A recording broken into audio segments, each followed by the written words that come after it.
Your brain is a problem-solving machine. Yes. It's literally what it does.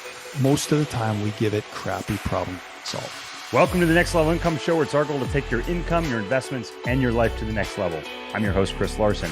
If you haven't yet, get a copy of our book for free at our website, nextlevelincome.com. That's www.nextlevelincome.com. Just click on the book link, and I'll even send you a copy if you put your address in. On today's episode, we have Gavin McHale. My friend Gavin is a world-class mindset and performance coach, and he's the author of the new book, Consciouspreneur: What to Do When the Hard Work Stops Working. With a background as a high-level hockey player, Gavin knows what it takes to perform under pressure and has channeled that drive into helping entrepreneurs create success without burnout. Drawing from personal stories and proven strategies, his work inspires others to break free from the grind, redefine their relationship with money, and design a life that aligns with their values. I love this book. I read it on a recent trip back from California, where Gavin gave me a signed copy. And in today's episode, he's going to share some of his secrets that you can find in the book, as well as where you can get your copy. Gavin, welcome to the show. Thank you, my friend. I'm so excited to be here. Yeah, I'm excited to have you here too. Welcome back. We had you on at the end of 2023 with your money mindset. And look, if you're listening and you haven't checked that out yet, go back to episode 182. Check out Gavin's money mindset. It's something I've used personally myself. And it's one of the reasons I wanted to have you back on, Gavin, because mindset is so important. And I think, a lot of people discount how important it is, but we've had multiple people on to talk about mindset, the importance of it in business and money. But I learned about it a lot like you did in sports. And not only did you learn about it, did you teach it, but you were kind enough to give me your new book before it even came out. These were like hot off the press.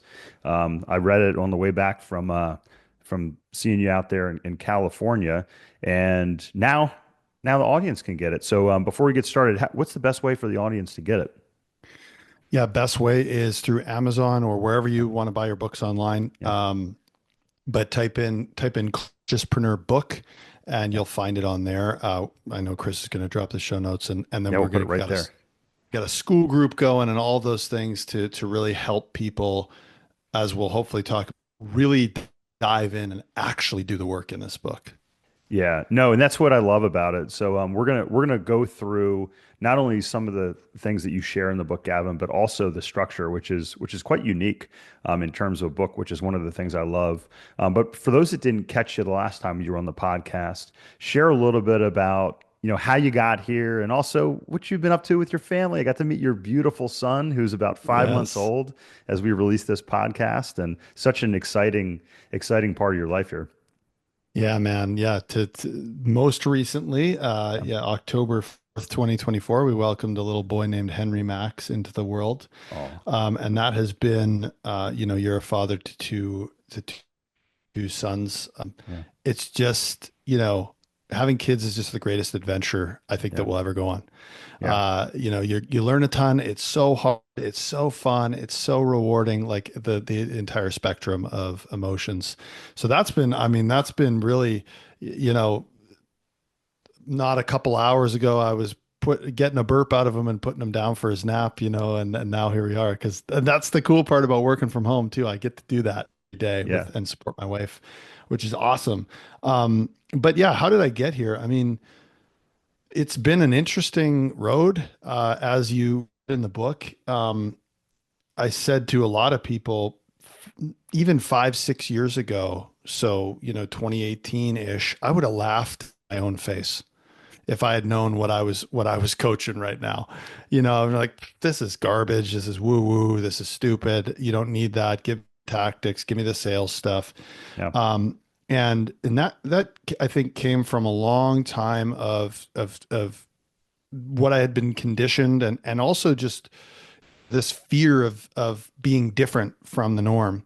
I grew up in a small city in Canada, and hockey was my life. Ended up leaving that city to go play junior hockey and try and play pro.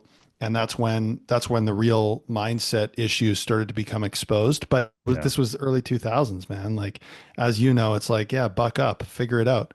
Yeah. There was no sports psychologists or mental performance coaches, anything. So I did my best, and that was not what was required. uh, it failed miserably. Acting like a child and getting mad at everybody else didn't seem to work. I'm not sure why. But that kind of led me down this path of this negative vicious spiral, as our friend Craig Ballantyne sometimes says, this vicious cycle of poor behaviors, poor habits, to more failures and more negative behaviors, and essentially ended my chances at a professional hockey career. And then you fast forward, obviously didn't recognize any of this at the time. I was an 18-year-old kid who knew everything, right? So fast forward 10 years and I'm trying to build an online fitness business after going to college and doing all the right things. And the same patterns started coming up. This like avoidance of failure, fear of making mistakes, play it safe, good enough, all those things. And that's when I luckily had a coach at the right time challenge me for the first time that, hey, maybe take a look in the mirror and see what is probably the actual problem, which is you. Yeah. And when I started doing that, slowly but surely things started to shift. And I think that's what's most hard about this work is that it's not, we can get breakthroughs, but like the changes are often not quick. The changes can be seen, but we have to be very intentional about those. And that's something Yeah. that we talk about in the book. Yeah. And so over that time,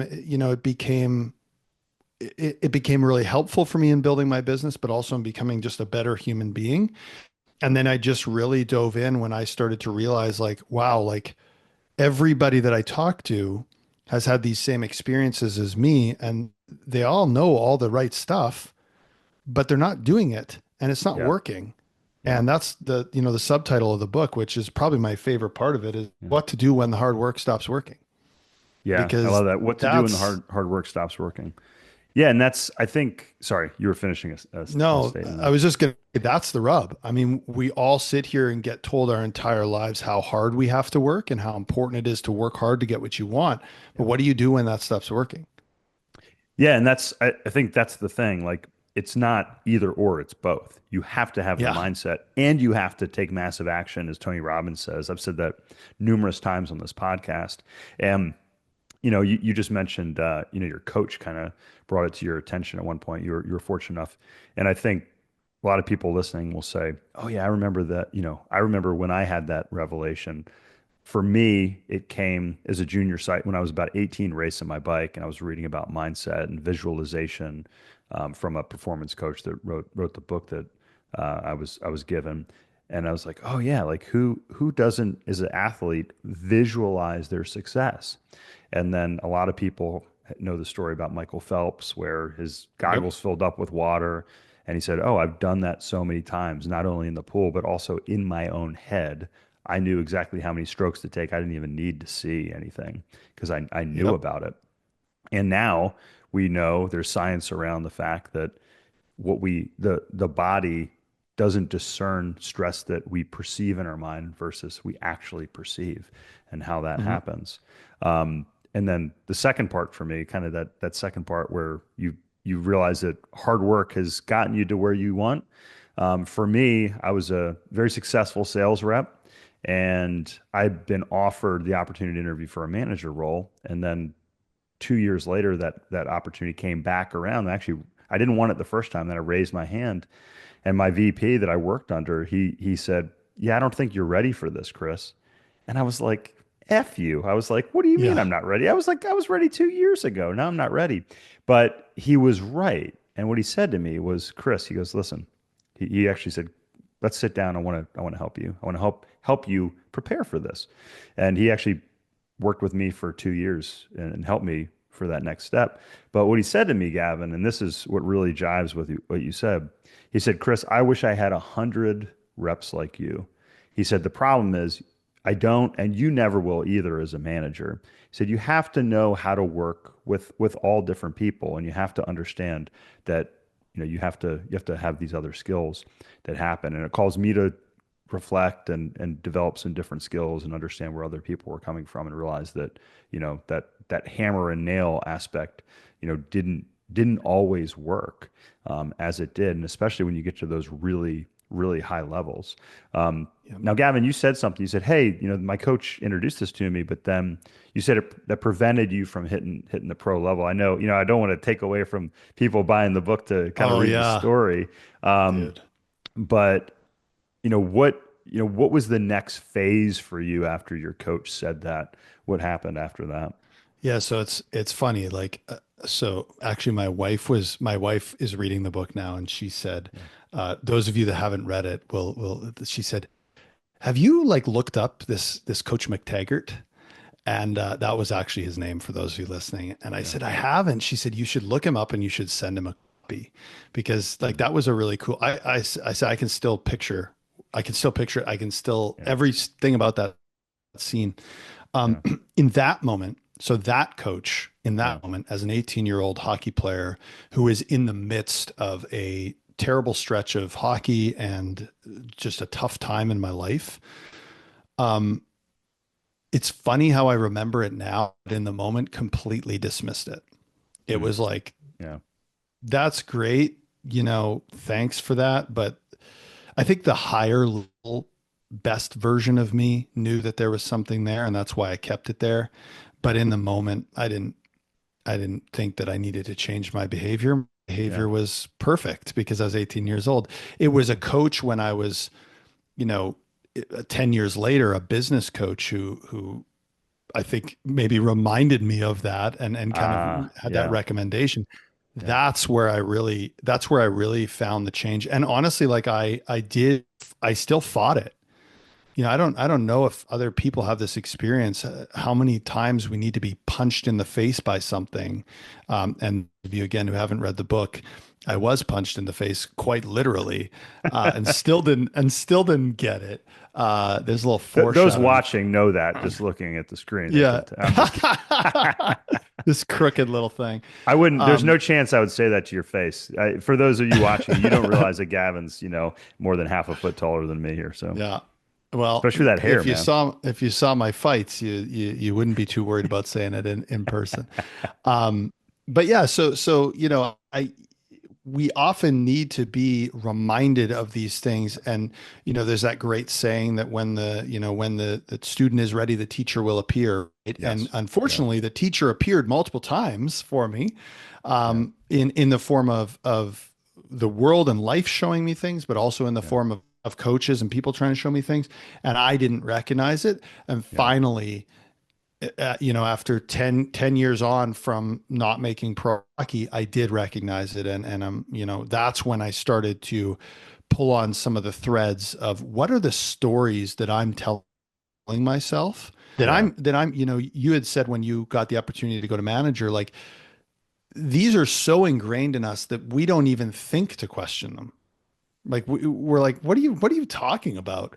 Those are the ones that we need to dig out. Those are the That's right. ones that we need to find Yeah. because that's where the magic lies in terms of the breakthroughs. Yeah. No, absolutely. And, part of the problem, Gavin, I think is for those of us that have achieved success of any level, that could be, you could be, little league, or it could be, college athletes, or collegiate level sports, or it could be, success in the business world, or whatever it may be. But those skills that got you there, you say you rely on those. You lean back on Yeah. those and say, wait a minute, like this is what got me here. So you lean harder into that, not realizing that sometimes that can actually be preventing you from doing that. And again, I mentioned at the beginning, first off, I love how you weave in your personal story throughout the book. I think it's fantastic. You got some great Thank you. quotes in here throughout it that really really kind of punctuate some of the messages. But then the other thing that I found really cool, Gavin, is that, and I read a lot of books digitally, and I make notes and I highlight things. But since you gave me a hard copy, it was very, very wonderful to read on the plane. But you have something really cool. You actually have it's almost like a workbook built in. So Yes. you have space where you can write in. You even have little QR codes where you can get access to videos and training. Talk about what the audience can, why you did that, and what the audience can use these for. Yeah. Well, I think I say it early in the book. Part of it makes the book thicker, so I look cooler. It looks like I have a It's bigger book. No, no, I'm just kidding. Really, I think one of the issues with any type of uncomfortable work that we're yeah, asked to do is we need to lower the barriers as much as humanly possible to yeah, doing these that's things, right. right? Yeah, that's a great Um, point. and I think what I recognized was if I was reading this book 4 or 5 years ago when I most needed it, I would have been like, oh, that's a great concept. And whoa, I've had this cool breakthrough. Maybe I would have dog-eared and maybe I even would have like written something in the, in the margins, like just a little note or something. Yeah, But I wouldn't have actually done the work, which, as you know, requires us asking some questions of ourselves yeah, and kind of truly fleshing out these answers that only can come when you really put pen to paper and yeah, really take a minute to like let's see what happens here if I just start writing. So I wanted to offer the space for people just like in real time because I don't know about you, but oftentimes I'll be reading a book and like even if it's like a throwaway line in the book, but yeah, something is said that like triggers something and I'm like, yeah, whoa, that's a big recognition.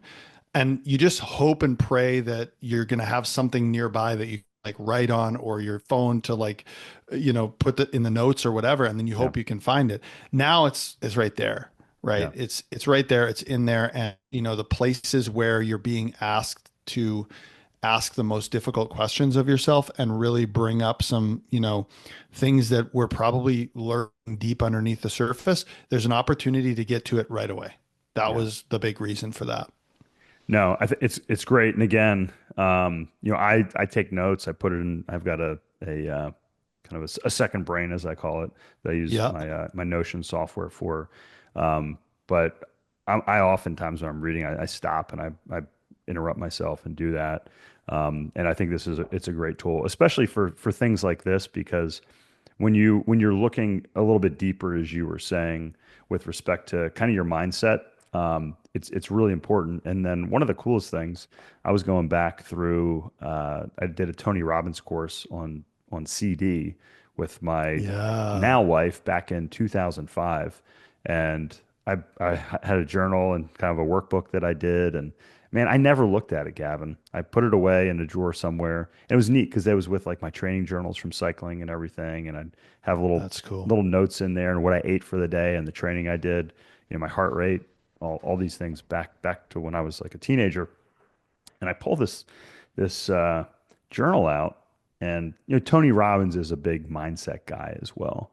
Yep. Visualize your future. It's one of the first things we do with our coaching clients. We do a 3-year vision so people can get Hmm. really clear on where they want to go. And I was about 25, 27 years old at the time. And for some reason, I wrote down, I'm not a big car guy, but I wrote down when I'm 40, I wanted to have a BMW M5. And it wasn't one of those things that was like really that important to me at the time. And it didn't really stick with me.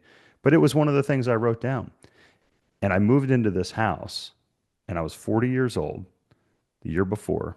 And sure enough, in my garage, when I pulled that journal out after we moved and I was unpacking that box, I opened it and it said BMW M5. And in my garage was parked a BMW M5. And I was like, that's wild. And maybe it was just a coincidence. But then I went down through all the other stuff.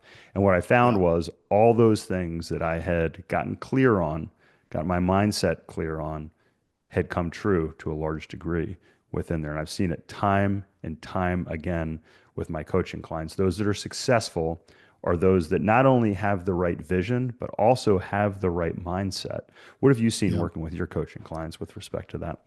Well, first of all, I want to say like that is, I mean, that I've seen this happen so many times where people will, pull out some notes or a vision board or whatever from Yeah, years and yeah, decades ago, and they just start crying because they're yeah, like, "Oh my gosh, everything came true."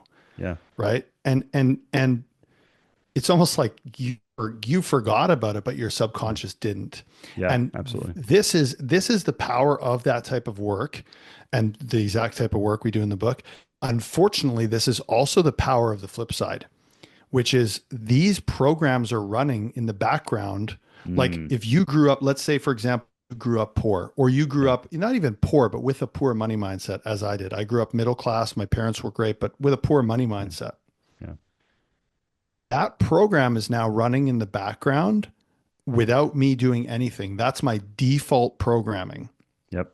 And therefore, no matter how hard I try and how many goals I set, the non Tony Robbins goal setting, the kind of like flaky goal setting Yeah. of I want to make $1 million or all of these things, I'll never be able to get there, or it will be incredibly difficult, which will make it harder to get there because of my default programming that I don't even know is running. And the Yeah. beauty of the work that you clearly did with Tony Robbins and the work that I hope to do with a lot of people in this book is you're shifting the entire default software in your brain to start working when you're not even thinking about it. Yes. And Yep. that's where, you mentioned, is it a coincidence? Like I call them synchronicities or, quote unquote coincidences, or these little winks from God or from the universe that say, Yeah. you're moving in the right direction. This is the evidence that you need to keep going, because that's where the magic is. Even though Yeah. it's kind of like this forgotten thing. So, you ask what have I seen with my clients? What I've seen is when we are very clear on where we want to go. And a lot of people go, "Oh yeah, okay, thanks, man. Yeah, I'm going to get clear on that." No, I mean like you need to be asking your brain really specific questions. Like a lot of people are like, yeah, I want to make more money. I want to make $1 million. Yeah, but like, okay, if you say I want to make $1 million in 2025, that's great. Awesome. I hope you do. But if you don't specify more, like actually get really clear on that, you are going to then your patterning is going to start fighting you, because let's say you made 200 grand in 2024, that million is super scary, and it's going to start fighting back. And it's Yeah. going to be like, you can't do that. There's too many clients. You don't have the systems. You don't have the team. That's too stressful. You're never, you can't handle that amount of money. You'll just blow it, and you're going to fight yourself on it. But if you get super specific and you say like, I want to make $1 million in 2025, and I want to work less than 30 hours a week, and I want to have less than 3 team members, and I want to have all the systems dialed in, and I want to take a 6 week vacation in December. Now, just so people know, your brain is a problem solving machine. Yes. It's literally what it does. Most of the time, we give it crappy problem to solve. Yeah. Garbage in, So garbage out. exactly. Yeah. And hey, I had one client who came to me and he had the best year of his life financially, gross Yeah. revenue, but he was crying because he missed his daughter running her first marathon. He Mm, missed his son graduating from university. He missed all these things. And I said to him, so, you know, based on your goals, you won the game, but based on the rest of the stuff, can we agree you actually lost? He's like, yeah, I lost. I feel like I wow. lost last year. Wow. And so Yeah. we need to set these rules of the game and get super clear on the vision. When that happens, then, okay, all these things are going to come. Now we can start stripping away some of the stories with all this, there's a lot of tactics and strategies in the book in terms of stripping away the stories and replacing them, rewiring. Hmm. Once you do that, now you're working from a different foundational level and you're solving better problems. And that's when people say like, I don't know what kind of woo woo magic you put on me, but I got a W sitting in the driveway now, Yeah. and I don't, that's the beauty of Yeah. these kind of quantum leaps, and that's what most of us are just playing the wrong game. Well, the way I love what you just did with your fingers when you said quantum leaps, but the reality it is a quantum leap because there's a quantum vibration that's occurring and there's a quantum energy that's going through the universe here and it's like electricity, right? Like I don't have to understand exactly how electricity works. I've taken thermodynamics and all kinds of different electrical engineering courses and different things. I just can't remember exactly how it works, but it doesn't I really don't even matter. want to. Yeah, there you go. But what I do know is when I push that switch, the light comes on. When I plug in when I put the plug in the wall, my phone charges and does that. Yep. That's all that matters. We don't have to understand specifically how it works.